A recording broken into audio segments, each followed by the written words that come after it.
back up at Oxford and we're off to a flyer, literally. Rod's been out about half an hour, got the camp sorted, bit of bait. Rod's out, say half an hour. 22-pound flyer. Welcome to the Journeyman's Tales. Fabulous. What a start.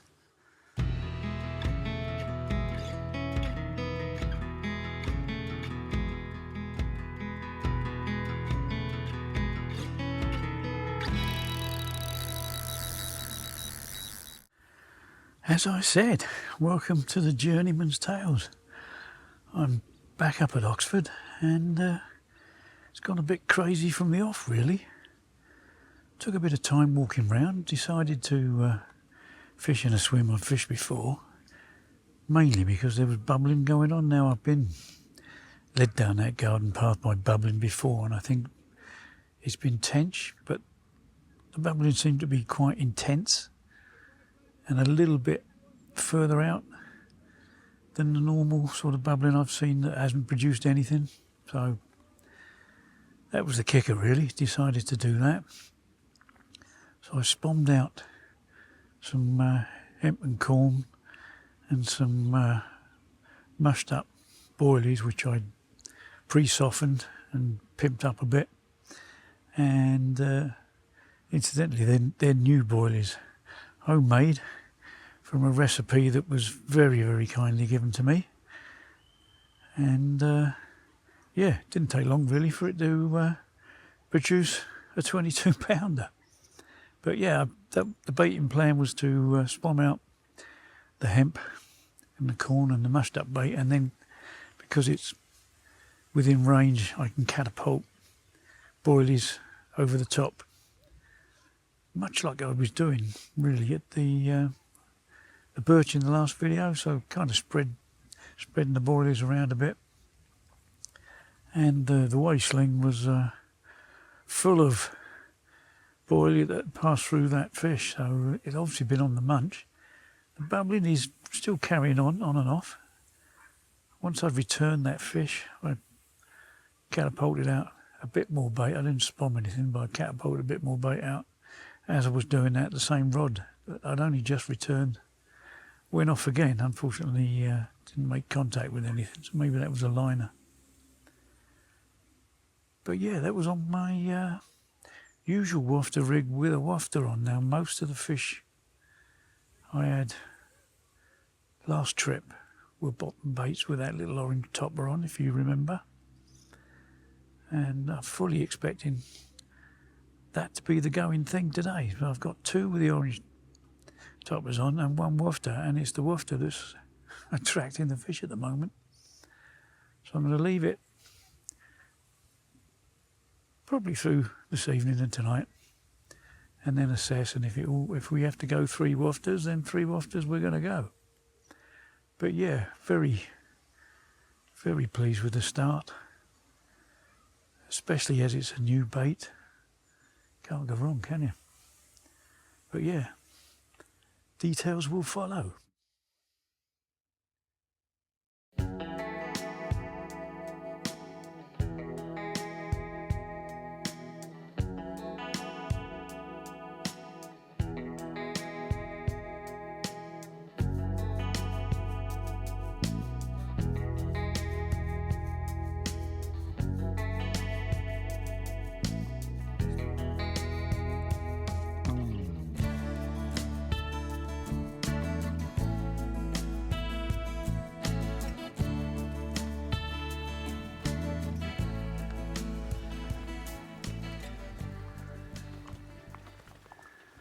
There you go, it's about 4:10 and it's starting to tip down with rain. 24 pounds and some ounces. Thrilled with that, and that was on the right hand rod on a wafter.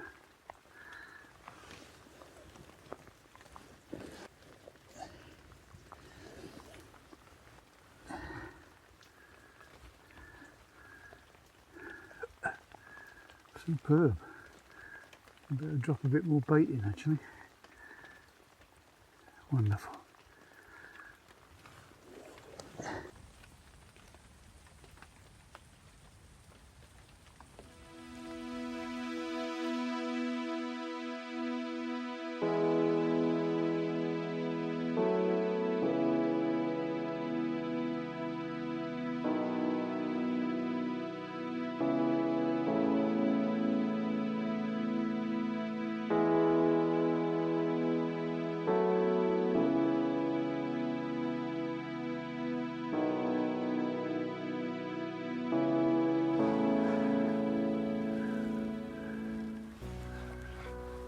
Well, they were bubbling out there.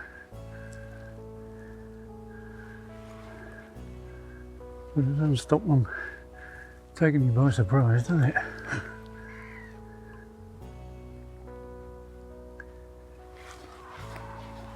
Whoa, whoa, whoa, whoa, whoa.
Oh, it's bouncing off every possible thing it could possibly bounce off.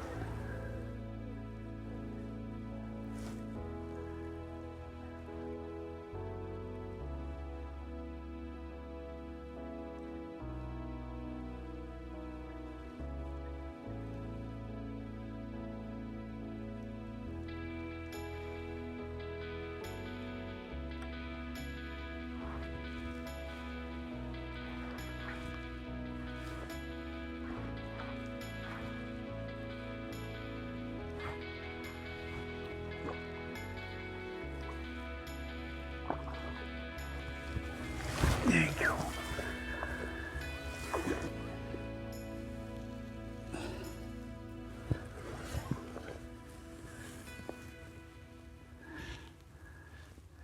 How about that? It's about 8 o'clock. Rain is still drizzling a bit, but it was about 20 minutes after I baited up. And the middle rod on the wafter, 19 pounds and ounces. Fabulous response to a bit of baiting, that is. Most pleased. But the wafter again, the bottom baits seem to be disappearing for some reason or other. So we're going to pursue that, aren't we? Wafters, wafters and wafters. Excellent.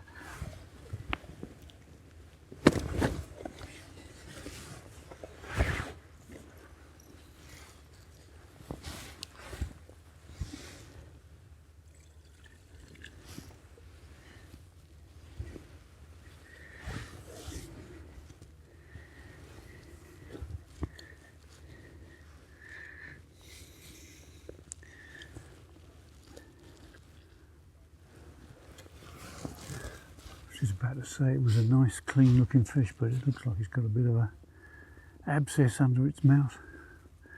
So we'll put a bit of a... Ooh.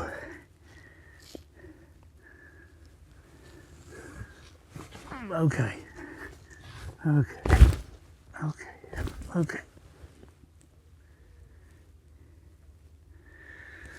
Put a bit of treatment on her and she can go back.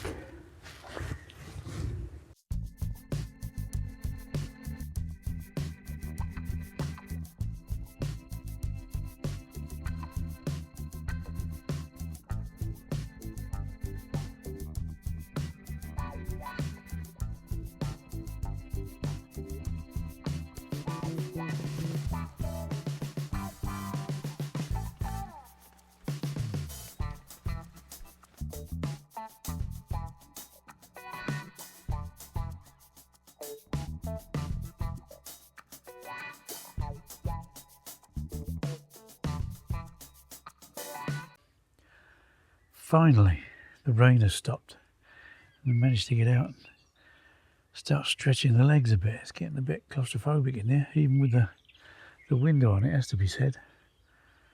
But according to the latest weather forecast, that should be it now. It should be drying up and staying dry, hopefully, for the rest of the week. So where have we got to? 3 fish?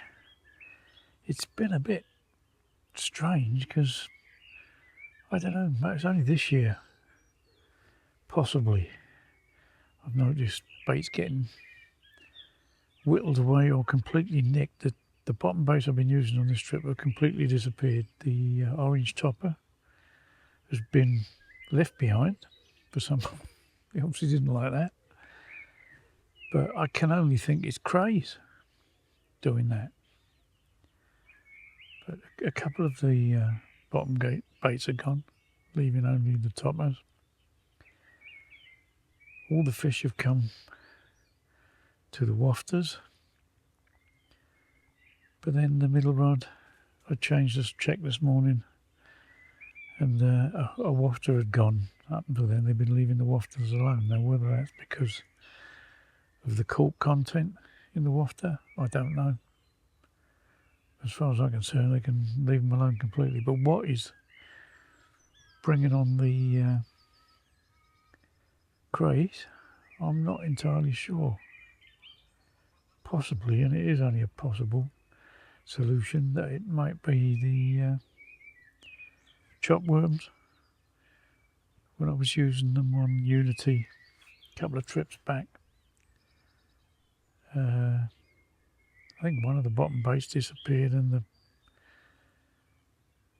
the pop-up I was using on a hinge stiff rig was quite mullered, if you like. Far more than if a bird was constantly diving on it and picking it up, which wasn't happening, you might get the markings, but it was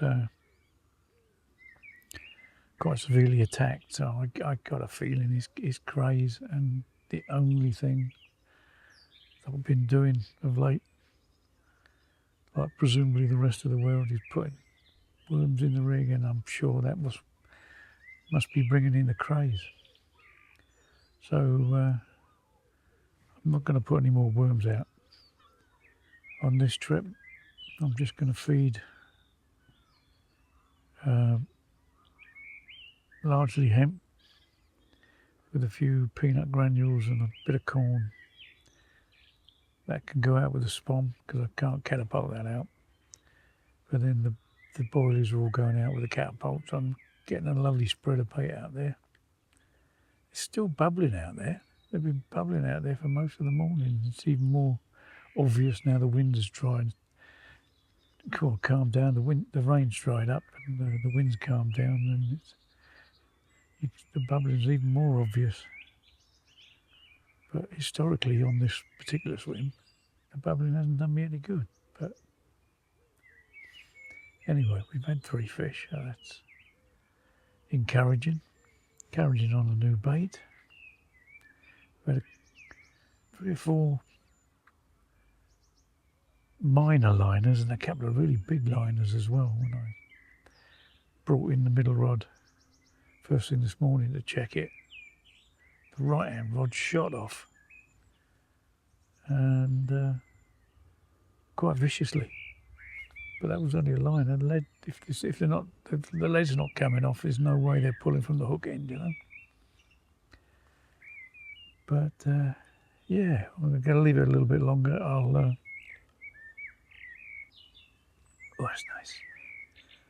I've put out a few more spoms of the hemp and corn, and then put a few catapults of the boilies over the top. Now, talking of catapults, I did have a message from the last video from Matthew asking me what catapult I use, because he has problems selecting one that suits him. Well, I've got to be honest, they're all a bit of a nightmare despite their claims for not tangling up. But the one I was using on that particular video was a Korda catapult. Now I think I've had it so long, I think it's the heavy catapult. But what I've had to do with it is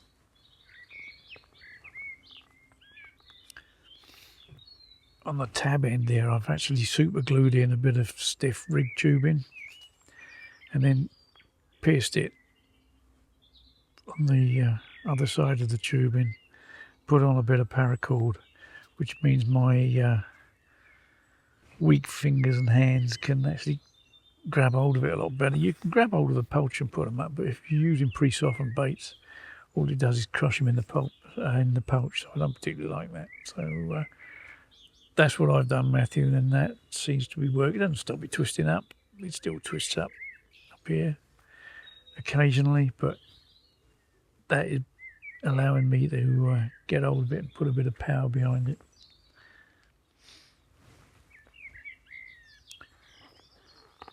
The other thing I've decided I can't put the power behind is my Crays spod rod. I just can't physically wind it up anymore. So I was contemplating the idea of trying out one of these Kaiser greens and seeing what they're like. They're getting fairly good reviews, and the alternative I've got at the moment is a very, very old TF gear one I bought, must be 40 quid, which is great for, I don't know, anything up to about 20 wraps. After that you're beginning to struggle a bit. But I certainly can't wind up my Crays one like I used to be able to. Body just can't do it anymore. So anyway, we'll see. If I get a Kaiser green, put it through its paces, and I'll let you know. In the meantime, relax with a coffee.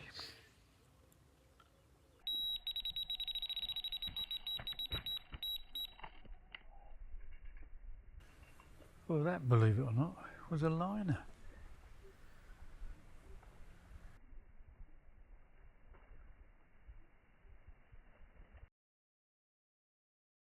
So we're well in the evening now. I've been fed. They've been fed. They've had a fair bit of hemp and corn with a fair few catapulted boilies over the top. Now, to try and counteract the I can only assume is crayfish, because I can't see anything else out doing it. I had to go back to the van, and I've managed to find some Korda shrink wrap. Oh, well, it's been sitting in the van for years, since I was fishing Little Horseshoe, really, because they had a hell of a crayfish problem on there. So I've wrapped all 3 baits. I got 2 wafters wrapped and a bottom bait wrapped, and I've tipped the bottom bait off with a bit of orange corn. And we'll see what happens. There's been a fair bit of bubbling going on out there since the bait went in. A couple of small liners, so that obviously something's moving around out there. The carp aren't showing like they were yesterday evening. Yesterday evening they were rolling. They weren't leaping out, but they were actually physically rolling on the top. Poor poison, if you like. But none of that, but there's been tons of bubbling going on out there. Let's hope leaving the worms out of the mix will keep the Crays away, and hopefully something will turn up again tonight. So we're all set, ready to go. Probably going back about 20 years since I've put this wrap round a bait, but if I remember rightly, especially if you're using a dumbbell, if you put a loop north to south, if you like, 2 holes wide, and then I'm wrapping round the circumference with a strip 3 holes wide, and that covers up 99% of the bait. So that's what I've done. Hopefully it's not going to put them off. Mind you, I've had crayfish chewing their way through this on Little Horseshoe years ago. Now this is a prime example of what the giant crayfish used to do at Little Horseshoe. A little bit of shrink wrap plastic wasn't going to put them off.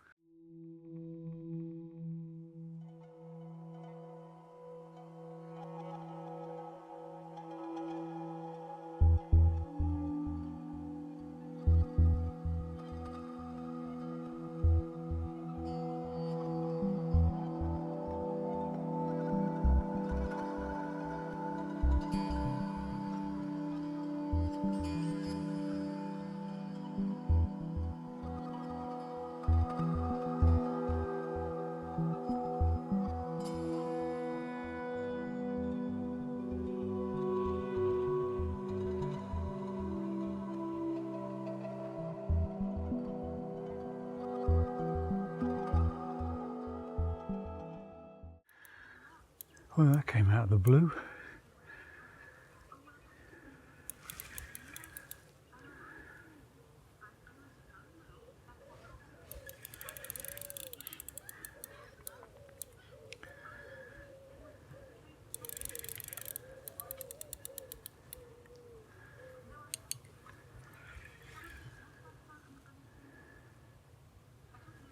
Strange that the bite comes when there's no bubbling going on, isn't it? Odd.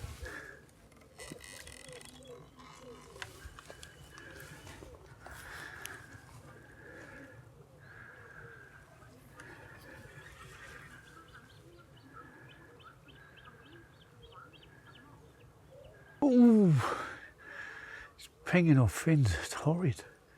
But it's keeping low and deep.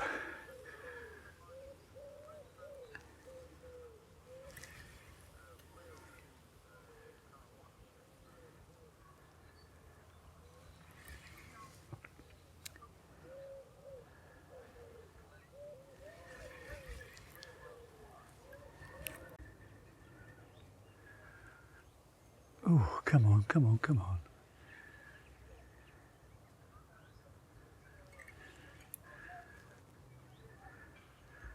You can't see this, but my arms are shaking.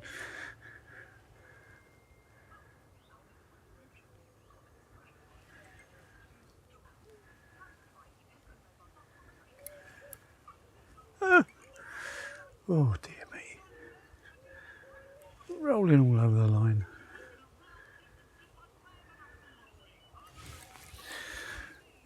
It's picking up the middle rod now. Come on up.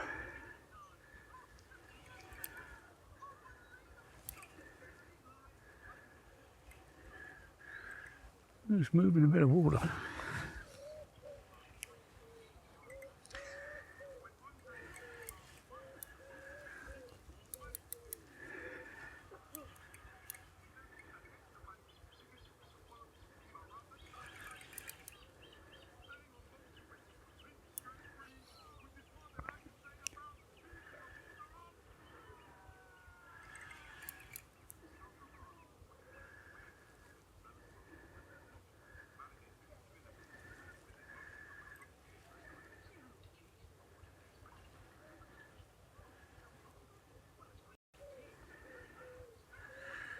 Good grief.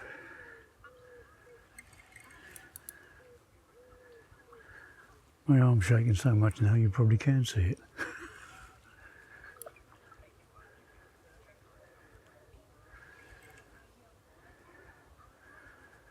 Come on. Gosh, I thought we were getting somewhere then.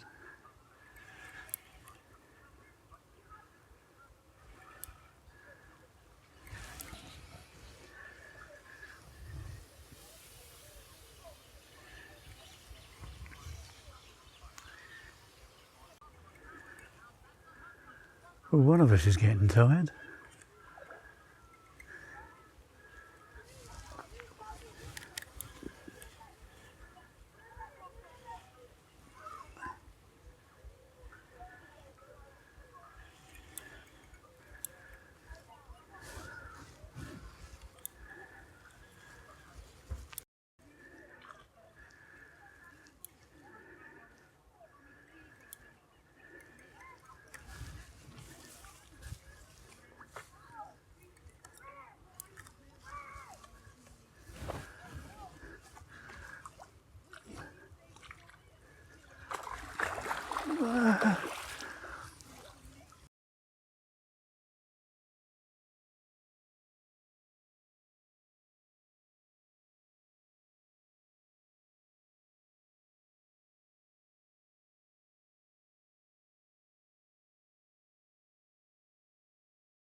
Oh, come on.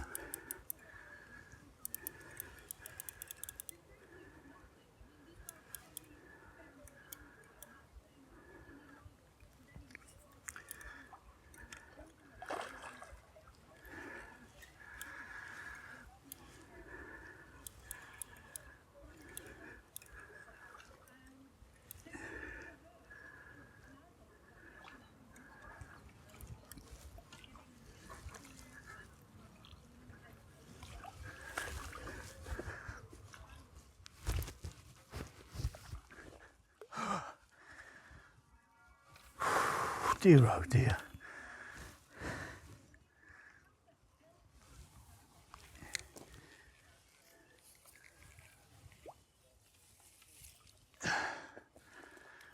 Trash the place, Jennings, why don't you?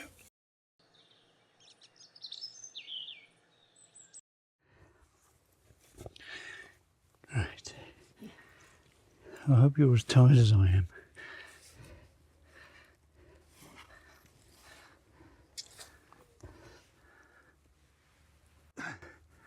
8:30 on the right hand rod, 33 pounds and 7 ounces on the new bait.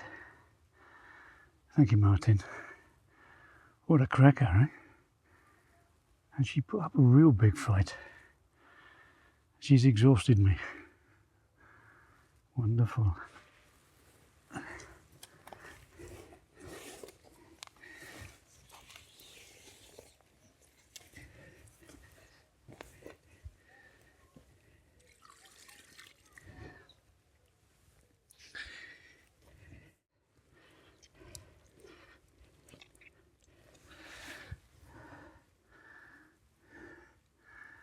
There, she's still very lively. A couple of stills, going back.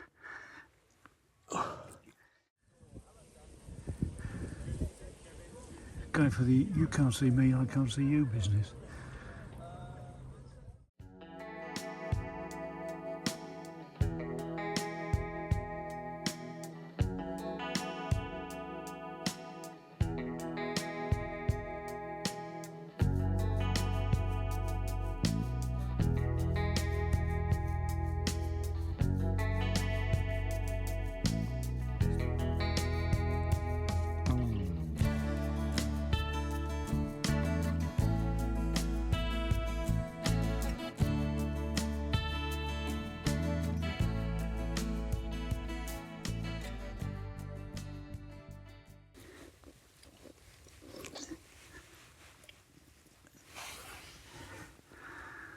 Here we are. Out of breath. Up was one left hand rod eventually. That means all three rods are taking fish now. 24 pounds, 12 ounces. So even when the new bait is wrapped in plastic, they're having it. Thank you.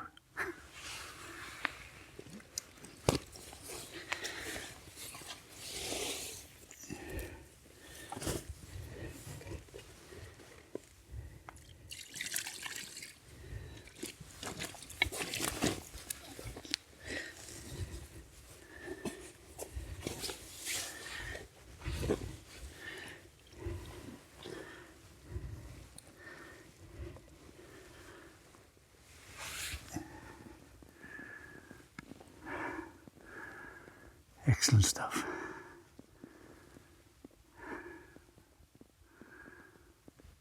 Marvellous. Right, let's get that rod back out and a bit of bait.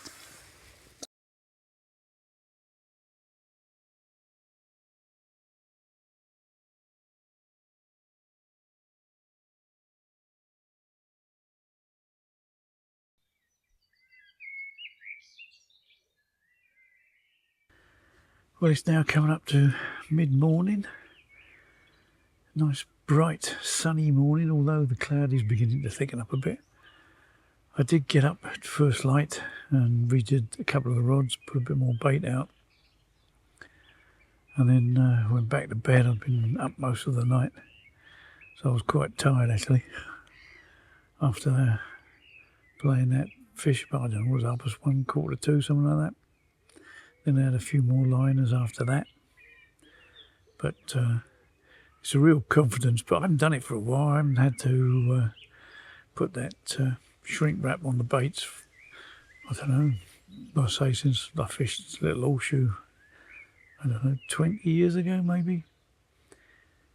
But yeah, it's a bit of a confidence booster to actually catch fish whilst using that, because it is a bit off-putting, I have to say, wrapping your baits in plastic. But quite happy to fish plastic maggots and plastic corn, so it shouldn't. It just gets into your brain a bit, doesn't it? But anyway, we'd put that to rest. We've caught a couple of fish using that system.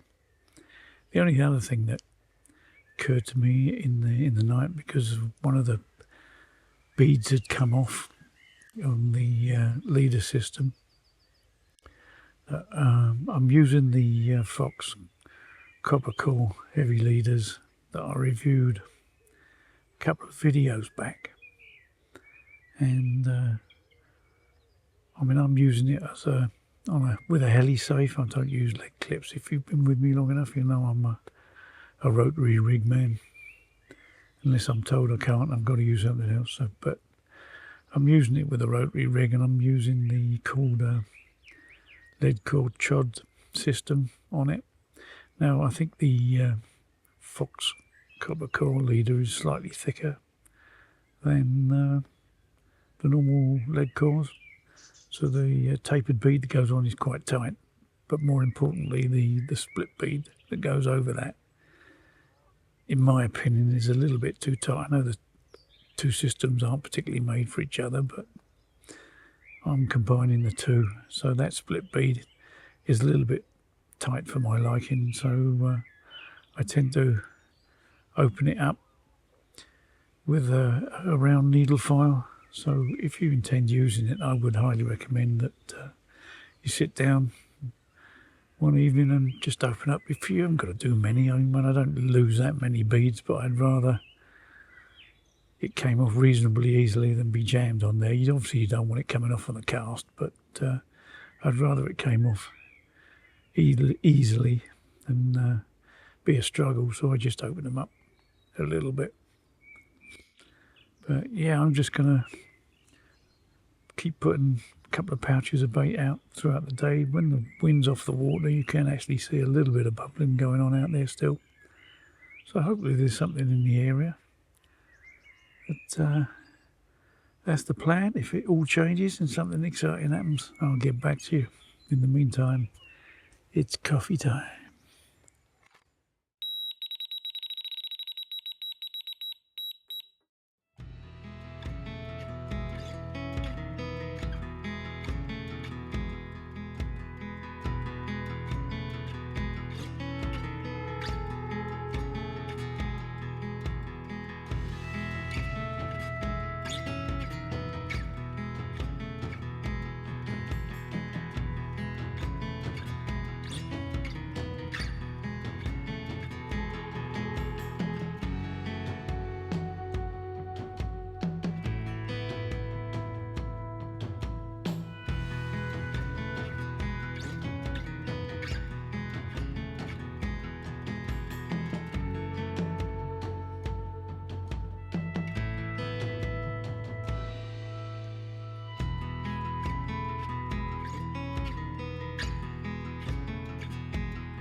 There we go, bang on 10 o'clock.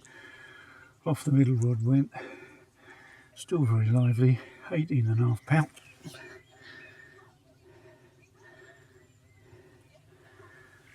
And again, she's passing bait all over the mat. So they're really getting on the munch when they're getting there. Fantastic. I'm going to put her straight back, I think.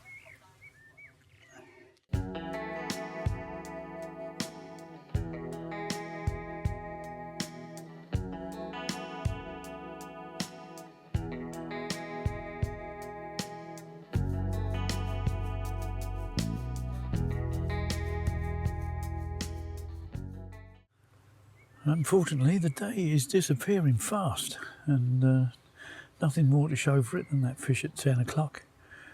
But I've given her a good feed of hemp and with a sprinkling of corn.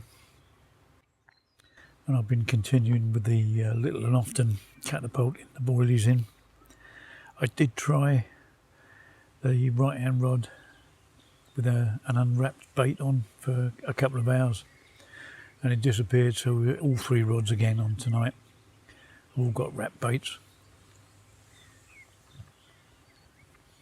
Oh, very nice.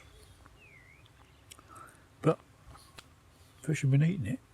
Kind of goes against the grain a bit, but as I said, fish with plastic corn and plastic maggots, and doesn't seem to phase you.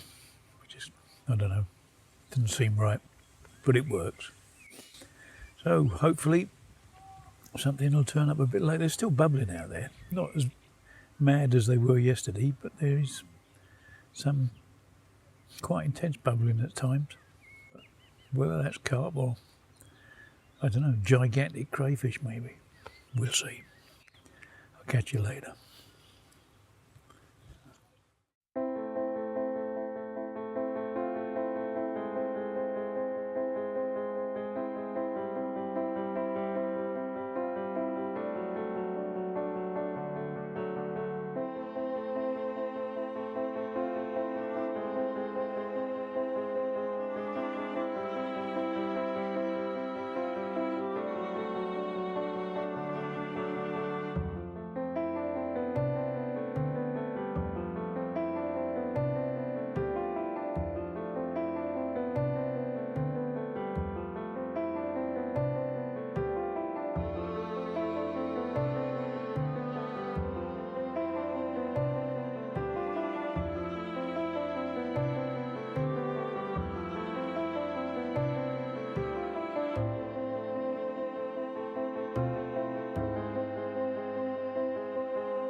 There we are, left hand rod again, and that's the bottom bait that's tipped with a bit of orange corn, and there's more to the orange than just the colour.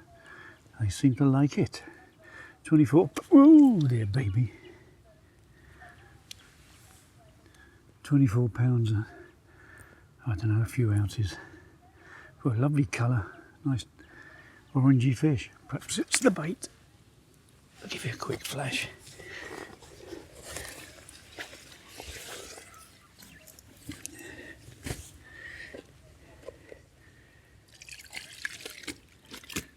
Don't hook me.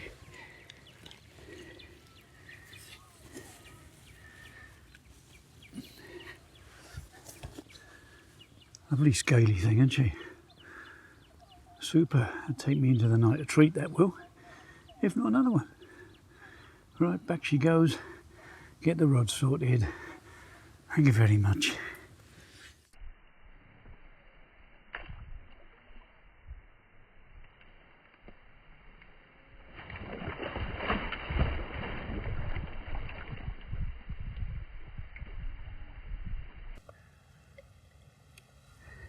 I had a question a while ago actually. I didn't really respond to it properly.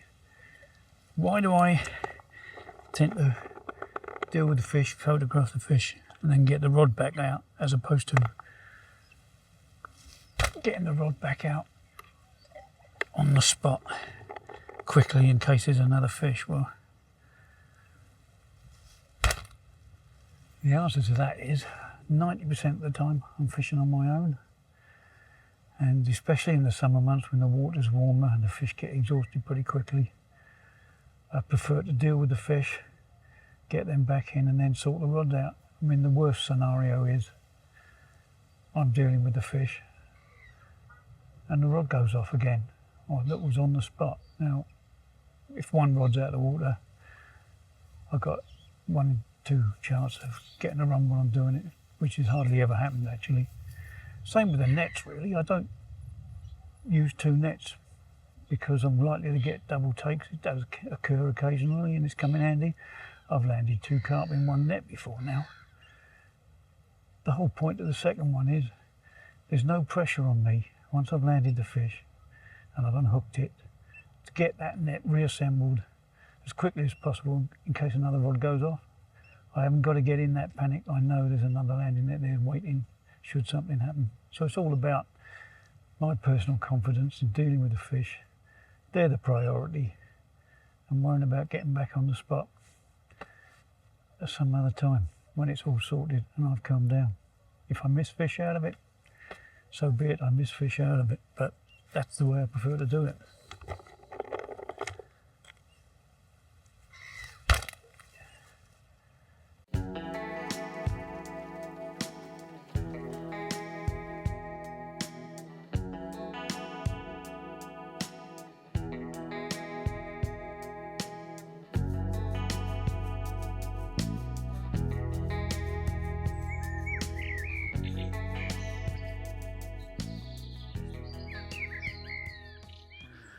Well, it has to be said, that was an extremely disappointing night. I really felt we were on for at least one in the middle of all that bubbling, and it wasn't to be, unfortunately. I did get I don't know what I got. 4:30 this morning, right hand rod, went roaring off, stopped, went roaring off again, picked it up, nothing. Now, I've always worked on the premise, because of the way I fish my rotary rigs, if that's pulled from the hook aggressively, the lead drops off. But not for the first time that's happened on this trip, and the lead's come back. Whether I'm missing a trick, I don't really know. At the moment I'm putting them down to aggressive liners. Whether it's something to do with the heli safes and the springs, I don't know. I need to go and do a bit of experimenting back at the house, but whether that was a liner or a missed opportunity, I don't know. Hopefully we'll get another one before it's time to start packing up. It's still very early, the sun is slowly creeping up behind me. Very calm this morning. There's been a few showing in the usual places. Slightly off to my left, there is bubbling going on out there now as I'm talking to you. Not masses of it, but there's obviously something in the area. There's the odd clump of dying off eelgrass weed that I'm bringing in occasionally out there, so whether they're nosing around in all that, but I don't know. We'll see. We've still got a few hours, hopefully, to pick up that last fish. I'll let you know.